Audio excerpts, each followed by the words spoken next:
Hello there. Let's do the rest of the thermodynamics questions. So the first thing is these are the givens: number of moles, the pressure 1.5 atm, Q and delta E is not given, right?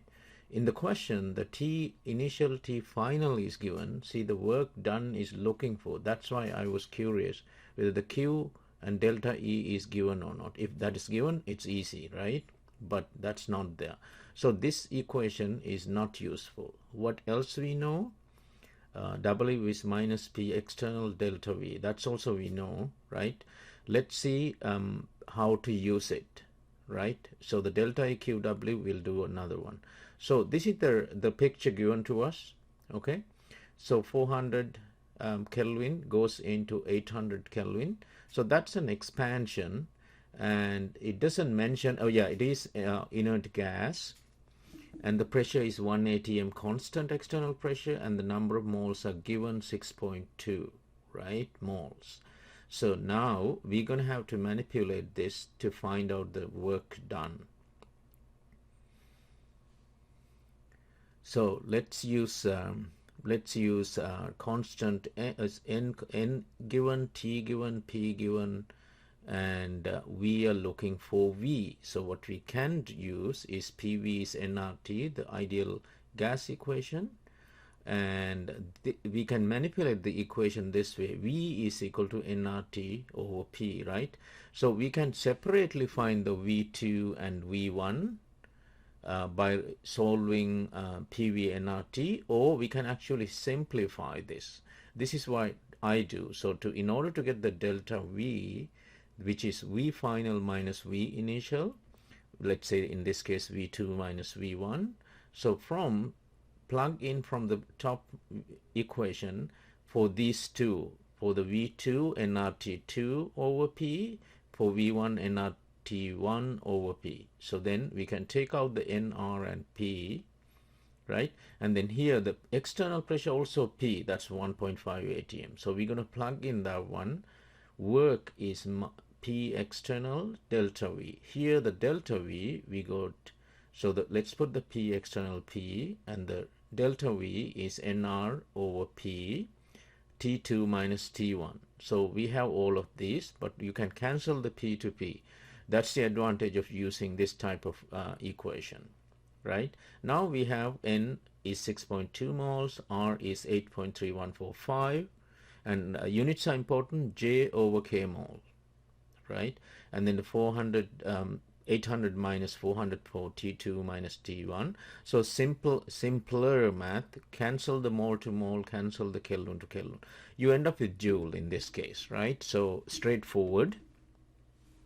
So the value, just plug into the calculator. So make sure brackets done first, and then you will get this answer, right? So it's a much shorter method rather than solving V2 and V1 separately. Let's look at this question. Sodium hydroxide HCl reacted, and then we are calorimeter experiments. If you do it experimentally, you're going to have to use Q is MC delta T, right?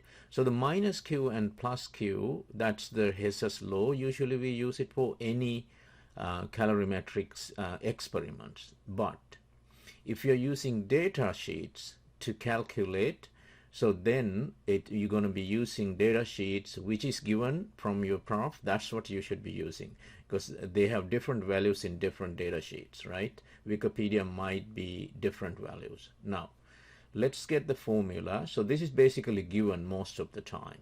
So sodium hydroxide HCl, sodium chloride, and water, right? So here also pay attention: sodium hydroxide solid, HCl gas, and sodium chloride aqueous because it's in the water of the product. So delta H of the reaction we are looking for, right?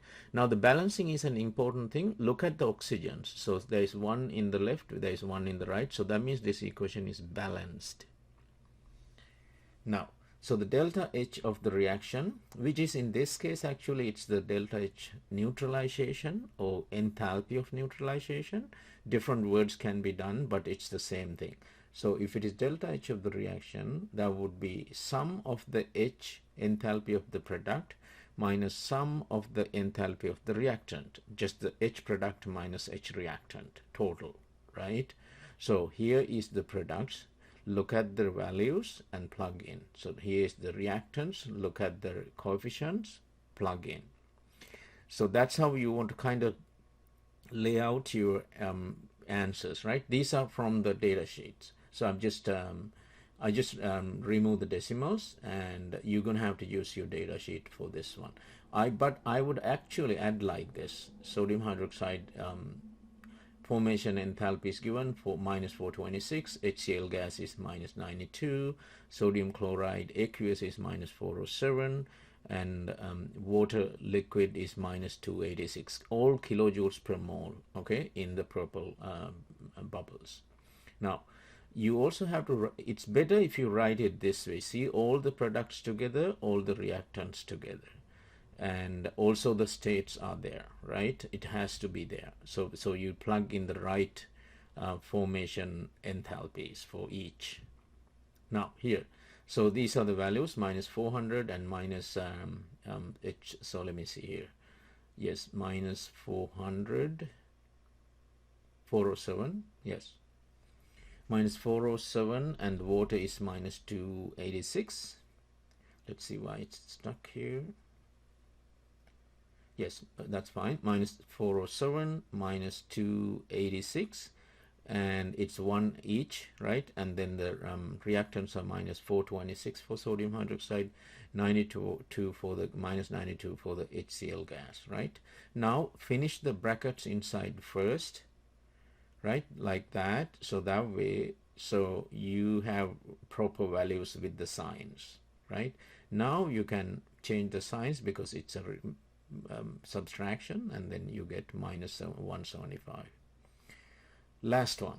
So this one, equation, balance equation given, but we're going to check it. 2 methanol liquid reacts with oxygen, gives you 4 water gas and 2 CO2 gas.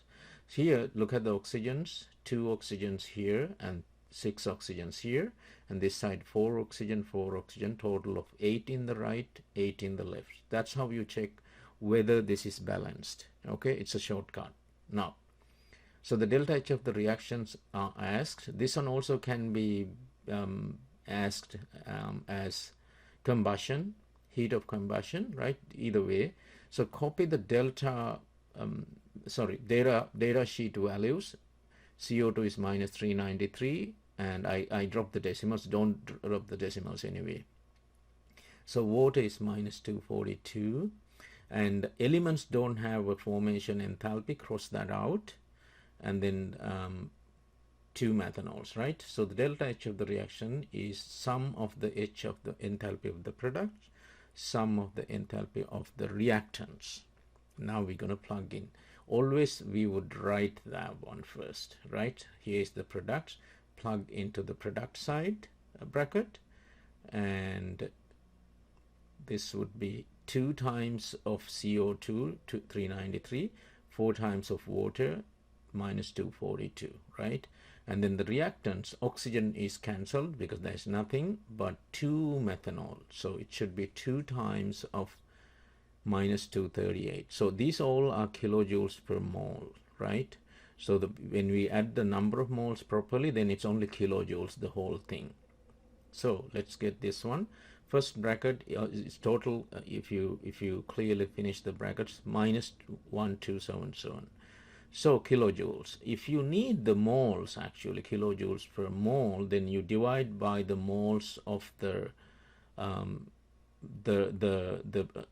products you're looking for, right? Okay. The last one. So this one, calculate the work done by gas. This is actually, I thought we don't have to do it, but anyway, so if you folks need it. So let's say this one here. So 300 K and 1 atm, it's an isotherm because it's constant. You're looking for the work done, so you should be using W is minus P external delta V. Now, so let's say this is 2 liter to 4 liter. That's the given information in the question. So N is constant, T is constant, P is constant. So this is the given given free body diagram, so given picture, right? This all is given basically. So now so we can use this way. W is minus P external delta 4 minus 2 liter, V final minus V initial, plug in that, and then you get minus 1 atm. That's given constant pressure, and the delta V is 2 liter. What you get is 2 L atm, liter atm. So now liter atm is normally should be changed to joules. What do you do? While 1 L atm is 101.325 joules. Cancel the liter to liter, atm to atm. So that's how you want to do the unit conversion. So you end up with this number, 202.65 joules. Why? Because we cancel L to L, atm to atm. You end up with the joules, right?